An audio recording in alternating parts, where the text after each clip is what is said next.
Ok mes guerriers, mes soldats, aujourd'hui on va parler du wet dream, donc l'éjaculation nocturne, le rêve mouillé, appelle ça comme tu veux. Je vois qu'il y a beaucoup de gens qui sont un peu en stress là-dessus, notamment quand je regarde des vidéos de rétention dans les commentaires.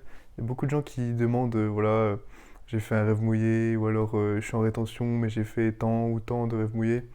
Je sais pas si c'est grave, je sais pas si j'ai relapse, je sais pas si je dois abandonner, ou voilà, je sais pas en gros pourquoi, j'arrive pas à empêcher ça.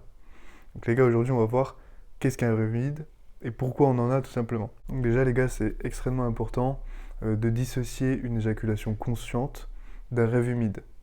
Les deux sont extrêmement différents. Lorsque vous allez éjaculer de manière consciente, vous allez émettre également de la testostérone.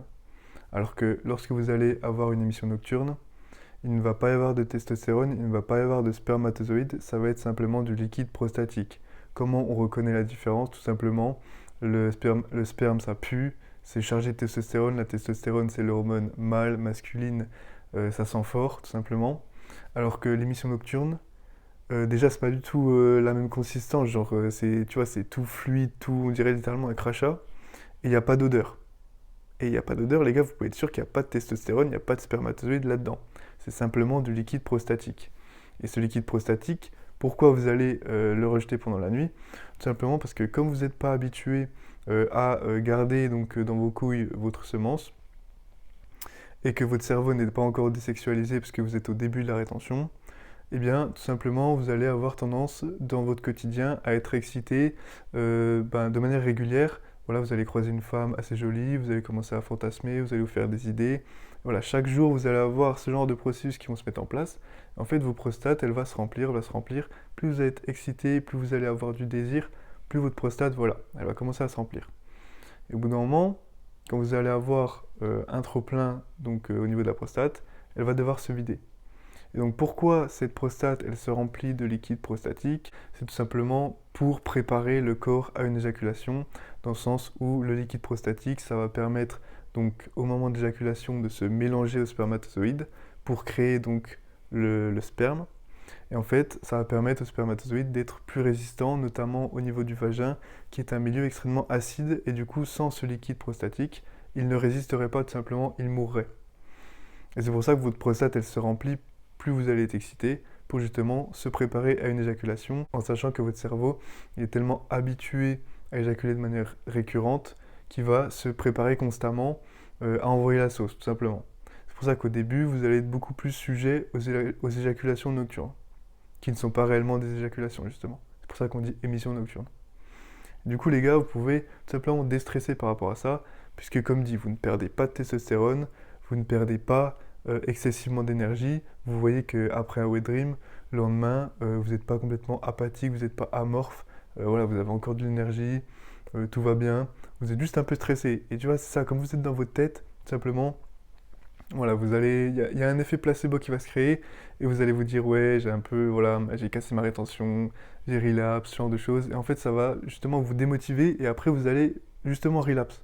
Donc les gars, non, calmez-vous, il n'y a pas de problème. Personnellement, je considère vraiment que les wet dreams, c'est ultra positif dans le sens où tu vois, c'est le début du processus de rétention. Donc ton cerveau est en train de se désexualiser. Tu peux te rendre compte que tu es sur le bon chemin justement. C'est positif d'en avoir parce que, ben, évidemment, après chaque émission nocturne, en fait, c'est un processus qui se fait dans ton corps et littéralement, c'est ton corps qui est en train de, voilà, de se réguler. Et fais confiance à ton corps. Ton corps, il sait ce qui est bon pour lui ou pas. Donc vraiment, il fait ce qui est bon pour lui. Donc n'essaye pas d'interpréter ce qu'il fait. Si tu es une éjac nocturne, eh ben écoute, c'est pas grave. Et si t'en as pas, eh ben c'est tant mieux. Et dans tous les cas, une émission nocturne, c'est littéralement, tu vois, quand tu as ta prostate qui va se remplir peu à peu, tu vas avoir une accumulation d'énergie, donc au niveau du pelvis, au niveau du bas-ventre. Donc quand tu vas avoir ce wet dream, tu vas libérer ce trop plein d'énergie. En fait, c'est comme si tu étais à 130% et qu'après l'émission nocturne, tu es à 100%. Donc tu passes de énormément d'énergie à beaucoup d'énergie. Donc c'est pas une grosse perte, c'est pas grave, c'est négligeable, tu vois, tu le ressens pas. Mais c'est bénéfique, pourquoi? Parce que derrière, tu vas pouvoir beaucoup mieux faire circuler ton énergie en toi. Et personnellement, je trouve qu'après un wet dream, ouais, tu es plus clairvoyant. Je trouve que les choses, elles font beaucoup plus simplement, en fait, comme au début de la rétention, tu as tendance à accumuler pas mal de frustration au niveau du bas-ventre, pas mal d'énergie. En fait, voilà, ça va aider justement à ce que le processus il soit un peu moins brutal, on va dire. Donc voilà, voyez ça comme quelque chose de positif. Ne vous mettez pas mortel en tête, ne vous dites pas bon bah ça sert à rien de continuer la rétention vu que j'ai relapse pendant la nuit. Non, vous n'avez pas relapse, c'est inconscient, de toute façon vous pouvez même pas gérer ça. Vous ne pouvez même pas le contrôler, donc ça sert à rien de paniquer dans le sens où plus vous allez avancer dans la rétention, moins vous allez en avoir. Donc au final voilà, c'est vraiment votre corps qui se régule. Après, personnellement, je sais que j'ai tendance à avoir des wet dreams, notamment plus on se rapproche de la pleine lune. Alors, j'ai pas vraiment d'explication. Je pense que ça peut être lié au fait que normalement, les femmes, dans la nature, leurs cycles sont synchronisés avec les cycles de la pleine lune. Et comme de nos jours, il y a tout ce qui va être pilules, perturbateurs endocriniens, pollution, malbouffe, ce genre de choses, eh ben, c'est plus du tout le cas, tu vois. Genre les femmes, voilà, leur cycle, ils font un peu n'importe quoi et ça part en couille, tout simplement.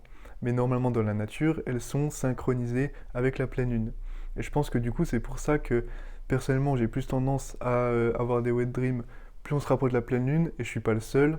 Et en fait, je pense que c'est notre corps, enfin, je veux dire, notre intuition qui nous prépare à féconder, et donc du coup qui se calque un peu sur la pleine lune. Mais voilà, c'est que des suppositions. Mais c'est intéressant en vérité d'essayer d'apprendre un peu à connaître son corps tout simplement. Donc voilà, les gars, ne stressez pas, il n'y a rien de grave. Vous êtes sur le bon chemin, justement, c'est que le processus se fait. Donc les gars, j'espère que la vidéo elle vous aura servi, qu'elle vous aura un petit peu déstressé, qu'elle vous aura un petit peu enlevé ce poids et que vous serez tout simplement beaucoup plus motivé à poursuivre votre rétention. Je vous dis à plus tard les gars, ciao ciao.